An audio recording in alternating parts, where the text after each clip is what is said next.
Hey, this is Mad Movie Maniac here! Today I'm going to be talking about one of my favorite comedies of all time, Ghostbusters. The story opens up with a librarian who's just going about her normal business when all of a sudden, weird things start happening. The music starts getting more intense, things get crazy, and then she sees something and screams. That's when we get our opening logo. And the song a lot of people have remembered for years.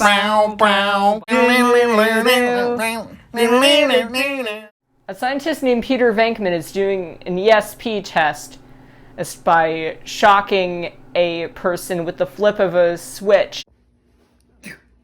The effect? I'll tell you what the effect is! It's pissing me off! The guy gets really mad and just gets up and leaves, despite the fact that he was going to be paid only $5, by the way, which I completely understand.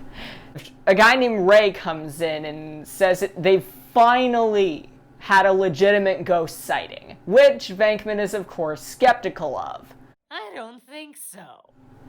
Even the most logically minded of the group, a guy named Spangler, goes down to the library where the opening scene took place, mind you, and said that it was actually legitimate. They've actually had a real ghost sighting.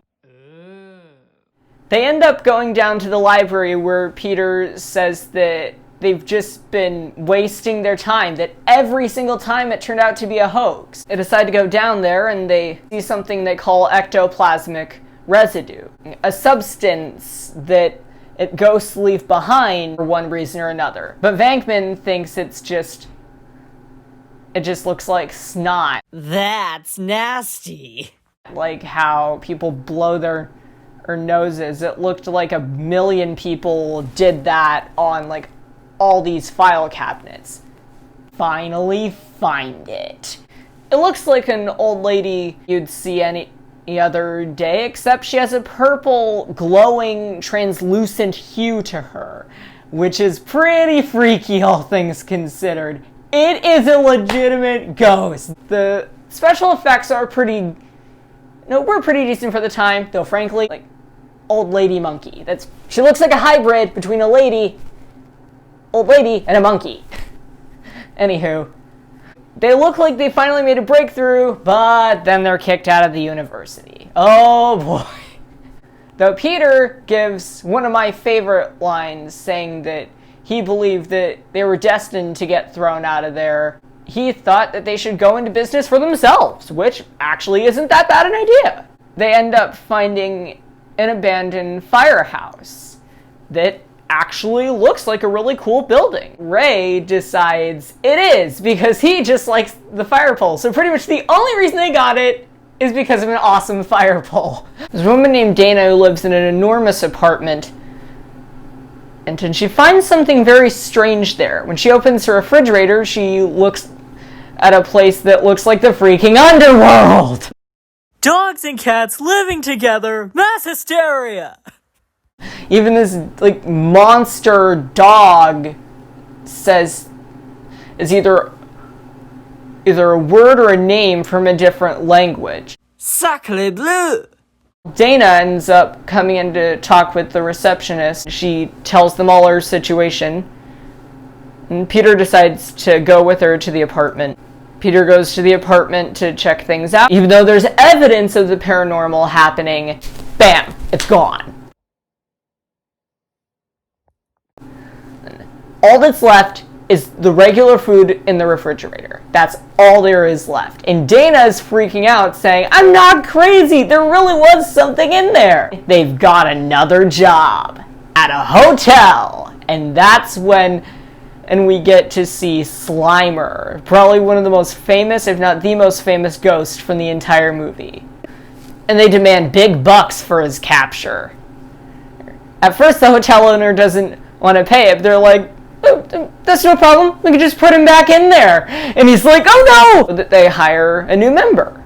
Winston Zedmore, who was originally going to be played by Eddie Murphy, a member of the Environmental Protection Agency, a guy by the name of Walter Peck, a real jerk, or demands to see the containment unit because he's worried about hazardous waste.